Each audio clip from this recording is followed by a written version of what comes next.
Lithuania is one of the few countries that observes more than one Independence Day.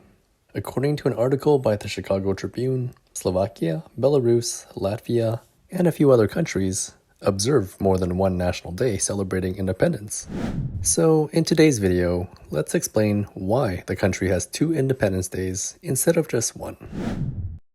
So, according to public broadcaster LRT, the day considered one of Lithuania's two Independence Days takes place on February 16th. This day is officially called Lietuvos valstybės atkūrimo diena, or Lithuania's State Restoration Day. This day commemorates February 16th, 1918, the day that 20 members of the Council of Lithuania signed the country's Act of Independence, which officially declared that Lithuania was a sovereign democratic state with Vilnius as its capital city. The document was crafted to cut off statehood ties with all other nations. Russia had ruled the land since the late 18th century, while Lithuania was under German administration during the First World War. Lithuania would lose its independence about 2 decades later, with occupation and annexation taking place at the hands of the Soviet Union in 1940. Under communist rule, Lithuania would be occupied by the Soviet Union for 50 years and be known as the LSSR, or Lithuanian Soviet Socialist Republic. But eventually, after years of resistance, struggle, and a rising independence movement, the Supreme Council of Lithuania adopted an act on the restoration of an independent state of Lithuania on March 11, 1990. In Lithuanian, this day is known as Nepriklausomybės atkūrimo diena, or the Restoration of Independence Day.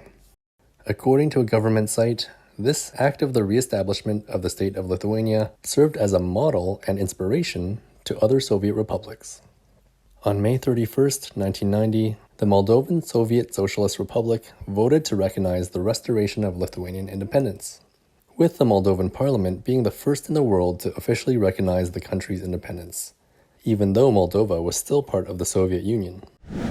Probably sensing the unfavorable precedents it would set for the rest of the Union, Mikhail Gorbachev, leader of the USSR, called Lithuania's Act of Independence illegal and demanded that it be revoked.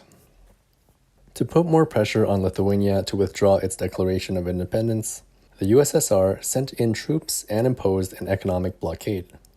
One of the major events during this time took place on January 13, 1991, when civilians, blocking Soviet troops from accessing the Vilnius TV tower, were killed for their resistance. But Lithuanians continued to resist this coercion from the Soviet Union, and in September 1991, Moscow gave in and recognized the independence of Lithuania. In fact, on September 17, 1991, Lithuania was welcomed as a member of the United Nations, along with Estonia and Latvia. For the record, Iceland was the first country outside of the USSR to recognize Lithuanian independence on February 11, 1991. This was followed shortly after by Denmark, Slovenia, and Croatia, and Latvia. Based on figures provided by the Genocide Museum in Vilnius, 240,000 Lithuanians were murdered by the Nazis, while 30,000 were imprisoned and 60,000 were deported as laborers in Germany. As for the Soviets, they were estimated to have killed 80,000 while jailing nearly 190,000 and deporting 625,000. But I'll close off this video with a quote from a Cato Institute article titled How Lithuania Destroyed the Soviet Union, which says, "Decades of stubborn resistance have resulted in today's free and prosperous state." So, did you know about Lithuania's two Independence Days before watching this video? And if you're from Lithuania, what would you say Lithuanians normally do to commemorate February 16th and March 11th? Share your experiences by leaving a comment. And I'll end this video with a Lithuanian word, mostly for my own sake in learning new vocabulary, but I hope it's something I can do more regularly for each future video. And so, the Lithuanian word of the day is Nepriklausomybė, which means independence. Thank you so much for watching, and I'll see you next time.